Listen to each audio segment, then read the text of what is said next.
একবার রোপণে 7 বছর পর্যন্ত ফলন বাংলাদেশের কৃষিতে এমন নতুন সম্ভাবনা এনেছে বহু বর্ষজীবী ধান। এ বিষয়ে আরও জানাতে সরাসরি যুক্ত আছেন ধান বিজ্ঞানী ডক্টর জীবন কৃষ্ণ বিশ্বাস। আমরা সরাসরি চলে যাচ্ছি তার কাছে। ডক্টর জীবন কৃষ্ণ স্যার, নিশ্চয়ই শুনতে পাচ্ছেন। আমাদেরকে এটা নিয়ে একটু বিস্তারিত জানাবেন এবং কতটা আশাবাদী আপনারা? জি, আমাকে শুনতে পাচ্ছেন তো? জি। আচ্ছা, ধন্যবাদ আপনাদেরকে।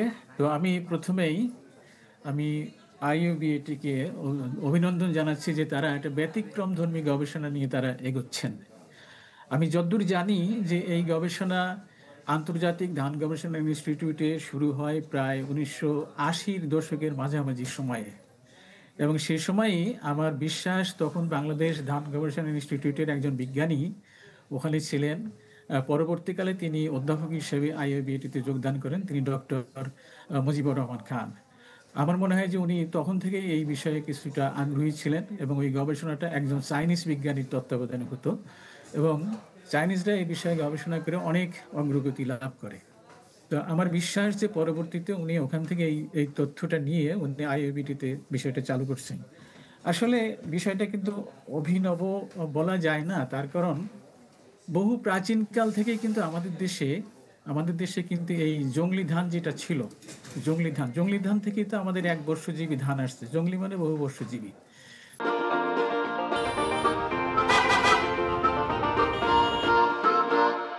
তো এই যে প্রচেষ্টা মানুষের ছিল, এবং এই প্রচেষ্টা থেকে কিন্তু আমরা এই ধরনের ধান পেয়েছি। তো পরবর্তীকালে যখন এই যে ধানের বীজ টিজ ইত্যাদি নিয়ে যে নানান রকমের সমস্যা চিন্তা করে হয়তো বিজ্ঞানীদের মধ্যে আসছে, যদি একবার লাগালে যদি আমরা বিভিন্ন সময় যদি ধান ঘরে তুলতে পারি তাহলে খারাপ কি?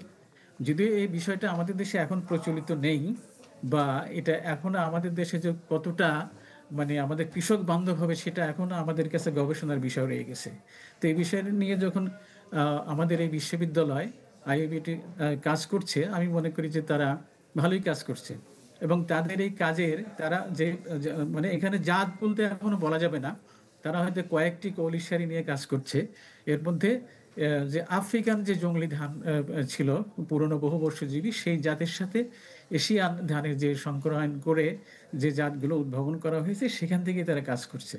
এখানে বিষয় হলো যে এর একটা বিশেষ বৈশিষ্ট্য আছে, যে শিকড়ের নিচে এমনভাবে শিকড়গুলো তৈরি হয় যাতে একবার করলে বেশ কয়েক বছর করা যেতে পারে। তা আমি খোঁজ নিয়ে তাদের যে গবেষণার যে উপাত্তগুলো আমি যা কিছুটা জানতে পারলাম, তাতে মনে হয়েছে যে তারা 4 বছর 4.5 বছর ধরে কাজ করছেন, এবং তাদের ফলাফল আমার কাছে বেশ উৎসাহব্যঞ্জক মনে হয়েছে। প্রথমত দেখা গেছে যে এখানে গ্রোথ বা জীবনকাল স্যার, বেশ কম। অসংখ্য ধন্যবাদ আপনাকে। দর্শক, আমরা সরাসরি যুক্ত ছিলাম ধান বিজ্ঞানী ডক্টর জীবন কৃষ্ণ বিশ্বাসের সাথে।